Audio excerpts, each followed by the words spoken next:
ಮೇವು ಅರಸಿ ಕಾಡಿನಿಂದ ಹೊರಬಂದ ಹೆಣ್ಣಾನೆಯೊಂದು ಕಾಡು ಪ್ರಾಣಿಗಳ ಹಾವಳಿ ತಡೆಗೆ ಜಮೀನಿನಲ್ಲಿ ಅಕ್ರಮವಾಗಿ ಅಳವಡಿಸಿದ್ದ ವಿದ್ಯುತ್ ತಂತಿಗೆ ಸಿಲುಕಿ ಮೃತಪಟ್ಟಿದೆ. ಸರಗೂರು ತಾಲೂಕಿನ ದೊಡ್ಡಬರಗಿ ಗ್ರಾಮದ ಗೋಪಾಲ ಎಂಬುವವರು ತಮ್ಮ ಜಮೀನಿನಲ್ಲಿ ಅಕ್ರಮವಾಗಿ ವಿದ್ಯುತ್ ತಂತಿ ಬೇಲಿ ಅಳವಡಿಸಿದ್ದು, ಗುರುವಾರ ರಾತ್ರಿ ಮೇವು ಅರಸಿ ಬಂದ ಕಾಡಾನೆಗೆ ವಿದ್ಯುತ್ ತಂತಿ ತಗುಲಿ ಸಿಲುಕಿಕೊಂಡಿದೆ. ಇದರಿಂದ ಗಾಬರಿಗೊಂಡ ಆನೆ ಬಿಡಿಸಿಕೊಳ್ಳಲು ಪ್ರಯತ್ನಿಸಿದರೂ ವಿಫಲವಾಗಿದ್ದು, ಸ್ಥಳದಲ್ಲಿ ಸಾವನ್ನಪ್ಪಿದೆ ಎನ್ನಲಾಗಿದೆ.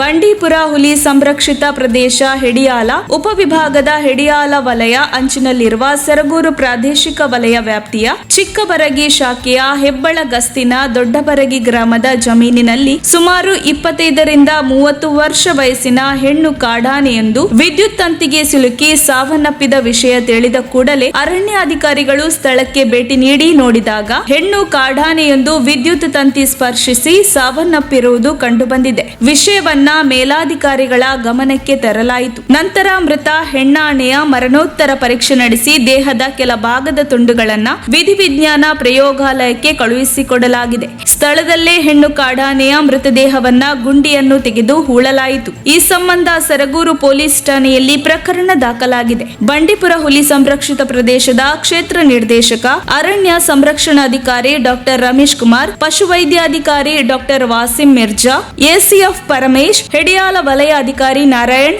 ಸೆಸ್ಕಾಂ ಅಧಿಕಾರಿಗಳು, ಪೊಲೀಸರು ಹಾಜರಿದ್ದರು. ವರದಿ ಚಂದ್ರಹಾದನೂರು.